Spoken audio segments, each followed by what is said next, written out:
Would you be my Mr. Done, the done, done? I still got a lot of shit to learn. Warahmatullahi wabarakatuh. Kembali lagi di channel Ruang Geo. Oke, terima kasih. Jangan lupa like, share, dan subscribe. Untuk kedepannya kita bisa memberikan pembelajaran tentang geografi itu sendiri. Terus selanjutnya pada pertemuan kali ini kita akan membahas tentang AMDAL. Apa sih AMDAL itu? Kenapa AMDAL itu penting untuk diterapkan? Kenapa? Biasanya AMDAL ini tidak lepas dari pembangunan. Terus pembangunan yang kita lakukan harus memperhatikan AMDAL ini, terutama masalah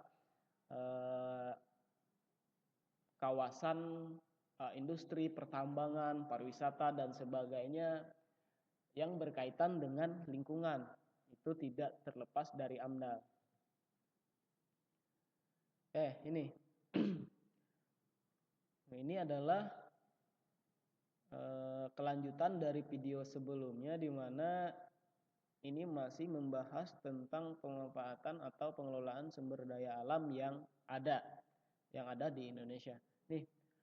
Analisis mengenai dampak lingkungan atau AMDAL dalam pembangunan ya. Pembangunan secara umum di sini adalah pariwisata, pertambangan, dan sebagainya. Tujuan AMDAL adalah menjamin tetap terpeliharanya kemampuan lingkungan hidup untuk menunjang pembangunan yang berkelanjutan. Artinya pembangunan ini secara terperinci atau dalam artian bisa diterapkan di kemudian hari. Pengelolaan lingkungan secara bijaksana harus menggunakan AMDAL tadi. Artinya AMDAL ini hukumnya ya wajib lah. Seperti itu. Terus kegiatan yang harus mempunyai AMDAL yaitu sebagai berikut. Perubahan bentuk lahan dan bentuk alam. Ini harus ada AMDAL-nya. Seperti pembuatan jalan, bendungan, dan pembukaan hutan. Terus juga eksploitasi sumber daya alam, baik berupa daya alam tidak terbaharui maupun sumber daya alam yang sifatnya terbaharui, seperti pertambangan dan eksploitasi hutan. Nah, ini harus ada AMDAL-nya. Proses dan kegiatan yang menimbulkan pemborosan, perusakan, dan kemerosotan pemanfaatan sumber daya alam dan energi, seperti lahan yang tidak diikuti dengan konservasi lahan, proses dan hasil yang mengancam kesejahteraan penduduk, pelestarian kawasan konservasi alam, dan cagar budaya, seperti kegiatan yang menimbulkan pencemaran. Terus juga penerapan teknologi yang diperkirakan memiliki potensi besar berdampak pada lingkungan. Contohnya nuklir ya, teknologi yang dampaknya besar bagi lingkungan. Terus juga di sini secara sederhana misalkan kegiatan tambang. Kegiatan tambang ini misalkan pembukaan lahan tadi, ini dampaknya seperti apa? Terus juga analisis mengenai dampaknya sudah diperhitungkan atau belum? Seperti itu. Terus selanjutnya ini manfaat dari AMDAL itu adalah menjaga perubahan bentuk lahan sebagai berikut. Mencegah agar potensi sumber daya alam yang dikelola tidak rusak, itu pertama. Yang kedua adalah menghindari efek samping dari pengolahan sumber daya terhadap sumber daya alam lainnya. Yang ketiga adalah mencegah terjadinya perusakan lingkungan akibat pencemaran. Yang keempat, dapat diketahui manfaat yang berdaya guna bagi bangsa, negara, atau masyarakat. Jadi ini manfaat AMDAL ini tidak hanya tiba-tiba dibentuk dan sebagainya, tapi ada manfaatnya. Untuk apa sih manfaat ini? Ya, yang pastinya untuk kesejahteraan rakyat juga ya, kesejahteraan masyarakat.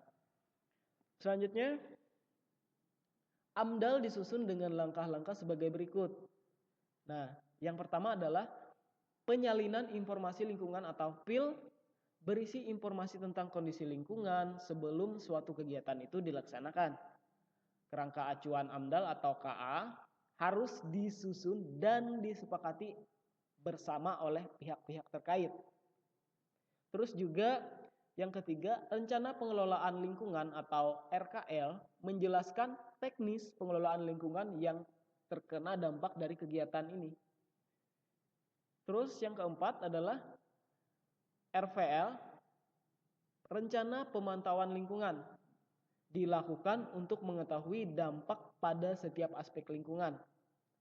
Penyajian evaluasi lingkungan atau VEL berisi hasil evaluasi kondisi lingkungan pada saat kegiatan berlangsung. Yang keenam adalah studi evaluasi lingkungan atau SEL digunakan untuk mengevaluasi kegiatan yang sedang berlangsung. Yang ketujuh, tata laksana AMDAL, pelaksanaan AMDAL sampai operasi kegiatannya. Jadi harus jelas ya, ini langkah-langkah yang harus disepakati, harus dimusyawarahkan dengan pihak-pihak terkait, baik itu pihak perusahaan maupun pihak yang bertanggung jawab untuk daerah tersebut. Terus selanjutnya, pemanfaatan sumber daya alam dengan prinsip pembangunan berkelanjutan. Pengelolaan hutan harus mencegah kerusakan dan menjaga kelestarian hutan dengan pemanfaatan sumber daya kehutanan yang ramah lingkungan dan berkelanjutan.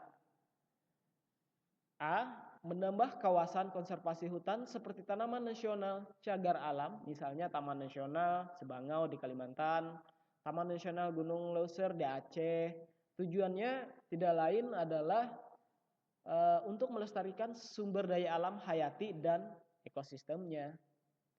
Yang B, meningkatkan mutu dan produktivitas kawasan hutan dan hutan rakyat. Ya. Artinya jangan sampai kemudian ada klaim dari perusahaan ataupun klaim dari masyarakat tentang kerusakan hutan tersebut. Terus juga ada protes dari masyarakat tentang hutan yang rusak dan sebagainya. Seperti yang kita ketahui baru-baru ini adalah di mana ada sengketa lahan dari masyarakat adat dengan pemilik ataupun penambang di sana. Itu yang terbaru adalah di Kinipan ya, Kalimantan Tengah. Terus yang C, meningkatkan peran serta masyarakat sekitar dalam pengelolaan hutan dan meningkatkan kesejahteraan masyarakat sekitar. Ini yang utama adalah sekitar. Umumnya ya keseluruhan masyarakat Indonesia. Karena apa? Karena tujuan dari tambang dan sebagainya adalah untuk mensejahterakan masyarakat Indonesia itu sendiri. Terus yang D, meningkatkan daya dukung lahan dengan reboisasi dan rehabilitas lahan serta perbaikan mutu lingkungan. Artinya harus ada perbaikan, entah itu reboisasi dan rehabilitasi mengenai lahan untuk perbaikan.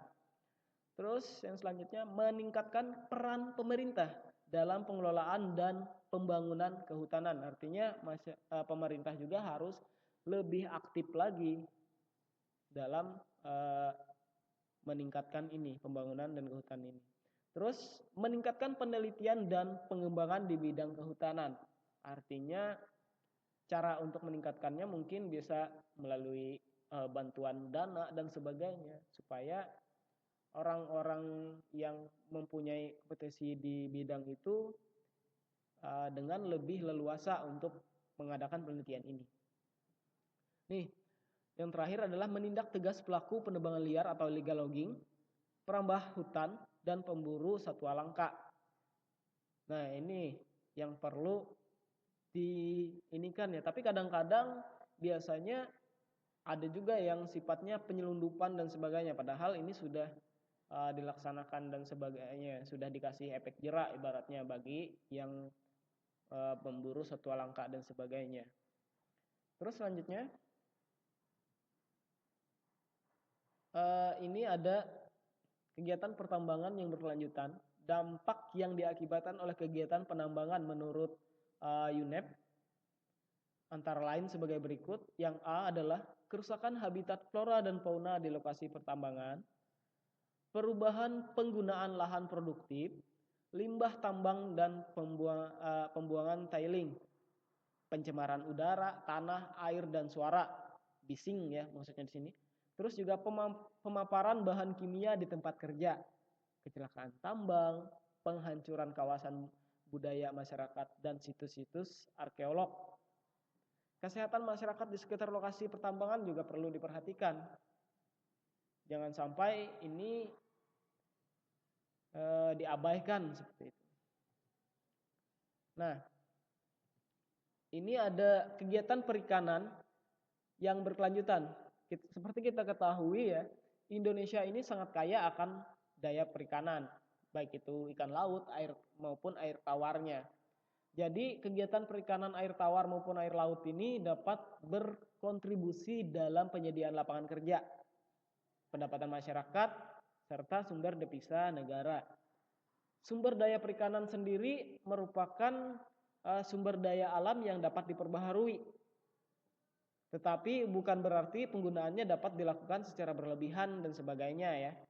Karena tentu saja sesuatu yang berlebihan itu tidak baik.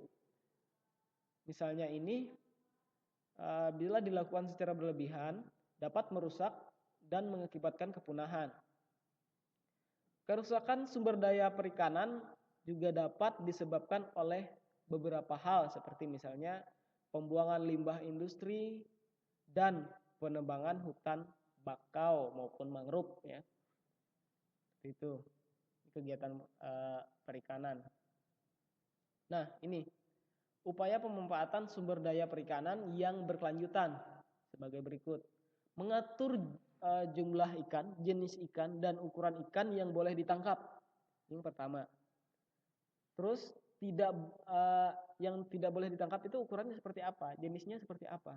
Kemudian mengatur penutupan daerah, jalur, dan waktu atau musim penangkapan ikan jika sedang berlangsung daur hidup ikan. Artinya pada saat kapan nih tidak boleh ditangkap seperti itu. Terus mencegah dari pencemaran dan kerusakan serta membuat peraturan dan sanksi bagi yang merusak sumber daya perikanan dan lingkungan perairan.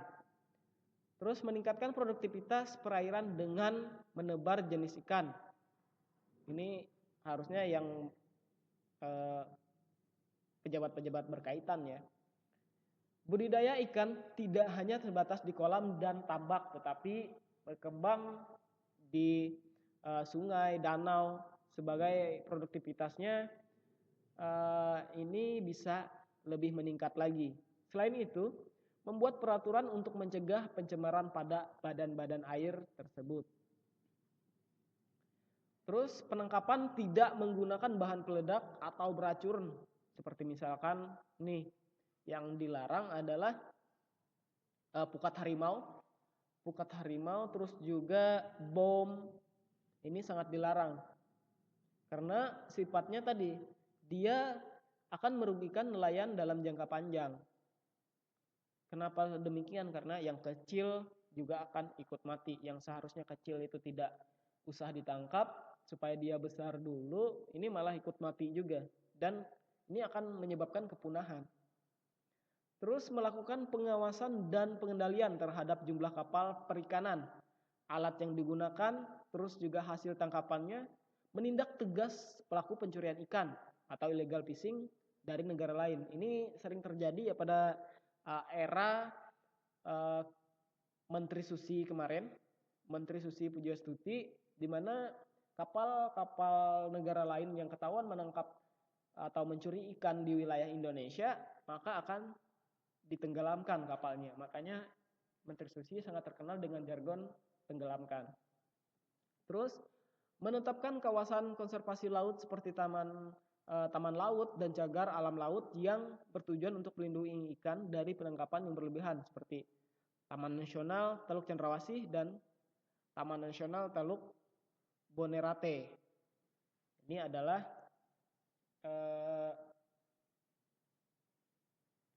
yang sifatnya melindungi tadi. Ini yang perlu diperhatikan adalah sampah juga dan juga limbah yang dibuang ke laut ini akan menyebabkan pencemaran. Terus selanjutnya, kegiatan pariwisata yang berkelanjutan. Salah satu bidang jasa yang dikembangkan secara arif dan bijaksana adalah kegiatan pariwisata ya. Pada kegiatan pariwisata ini dikenal dengan istilah pariwisata yang berkelanjutan.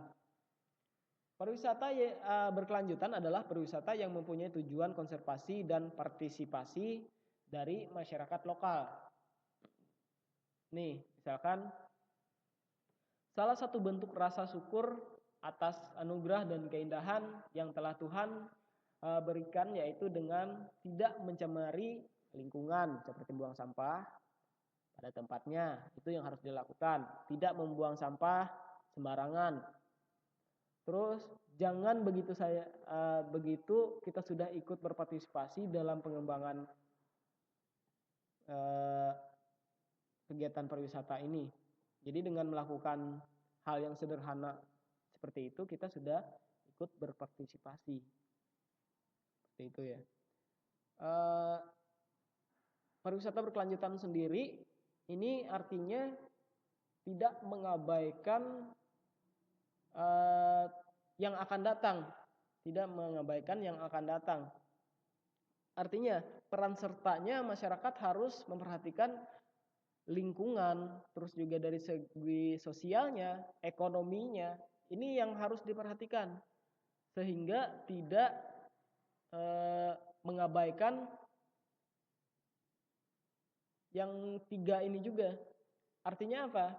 Ketika misalkan dari segi ekonomisnya, misalkan pedagang dan sebagainya, ini perlu diperhatikan juga. Misalkan di pasar ya seperti kita tahu di Candi Borobudur ya, ini naik dan turunnya ini akan melewati pasar. Maka ini adalah salah satu kegiatan pariwisata yang berkelanjutan sehingga kebersihan dan sosial ekonominya pun akan terjaga. Seperti itu. Terus selanjutnya, kearifan pemanfaatan sumber daya alam sektor jasa pariwisata adalah yang pertama partisipasi, harus melibatkan masyarakat setempat. Itu pasti, karena apabila kita tidak melibatkan masyarakat setempat ini tidak akan bisa berkembang.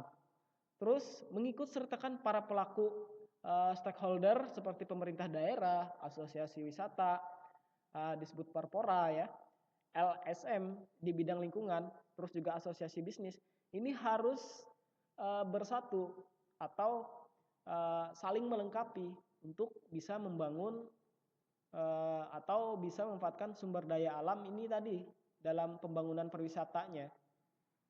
Terus menggunakan sumber daya yang berkelanjutan, yaitu menghindari penggunaan sumber daya yang tidak diperbaharui secara berlebihan, seperti air misalkan. Air harusnya tidak berlebihan, meskipun air sifatnya tidak terbatas, tapi hindari juga penggunaan yang berlebihan. Terus harus mempertimbangkan daya dukung fisik, sosial, dan budaya. Harus dipertimbangkan sesuai apa tidak. Harus dilakukan monitoring atau evaluasi mengenai dampak pariwisata ini. Dampaknya yang pertama adalah terhadap masyarakat setempat ini seperti apa dulu. Apakah positif atau negatif. Terus akuntabilitasnya, maksudnya harus menciptakan lapangan kerja dan perbaikan kesehatan terhadap yang pertama ya jelas masyarakat yang ada di sekitar. Oleh karena itu masyarakat di sekitar harus dilibatkan. Harus dilakukan program pendidikan dan pelatihan pada masyarakat sekitar antara lain mengenai pariwisata berkelanjutan, manajemen perhotelan, dan keterampilan bisnis. Ini ya, ini sangat diterapkan di Bali terutama, apalagi yang datang ke sana adalah turis-turis asing. Otomatis masyarakat di sana, penjual-penjual souvenir dan sebagainya, mereka fasih dalam berbahasa asing, terutama Inggris. Terus harus dilakukan promosi mengenai karakteristik bentang alam dan ciri khas masyarakat setempat. Nah, tidak boleh terlepas dari ciri khas dari masyarakat setempat karena itu adalah salah satu daya tariknya. Seperti itu. Nah, jadi kesimpulannya dari pengelolaan sumber daya alam Indonesia ini adalah pertama adalah klasifikasi dari sumber daya itu. Terus potensi dan sebarannya baik itu kehutanan, pertambangan dan kelautan maupun pariwisatanya. Terus AMDAL-nya. Selanjutnya adalah pemanfaatan sumber daya alam dengan prinsip-prinsip yang pembangunan berkelanjutan. Oke, pembangunan berkelanjutan sendiri maksudnya adalah bagaimana caranya kita memenuhi kebutuhan pada saat ini tanpa harus kita mengorbankan kebutuhan yang akan datang. Misalnya seperti pemanfaatan hutan tadi. Jangan sampai kita tebangnya ibaratnya membabi buta, tapi harus tebang pilih yang mana yang harus ditebang, yang mana yang harus dibiarkan. Sama, perikanan dan sebagainya juga sama. Harus ada filter, harus ada saringan, artinya jangan dipukul rata, jangan semuanya. Karena apabila semuanya itu akan mengarah kepada kepunahan sehingga tidak dapat dimanfaatkan untuk yang akan datang. Seperti itu. Terus ini kegiatan kehutanan berkelanjutan, kegiatan pertambangan berkelanjutan, kegiatan kelautan berkelanjutan, terus kegiatan pariwisata yang berkelanjutan. Ini artinya harus berkelanjutan tadi. Dengan memperhatikan yang tadi. Bagaimana caranya kita memenuhi kebutuhan pada saat ini, terus juga tidak mengabaikan kebutuhan yang akan datang. Oke, terima kasih untuk perhatiannya. Ini adalah untuk geografi di SMA atau MA, terkhusus kelas 11 atau kelas 2, yaitu bab 3 ya tentang pengelolaan sumber daya alam. Terima kasih untuk perhatiannya. Jangan lupa like, subscribe, dan share agar konten-konten pendidikan bisa lebih berkembang. Terima kasih. Assalamualaikum warahmatullahi wabarakatuh.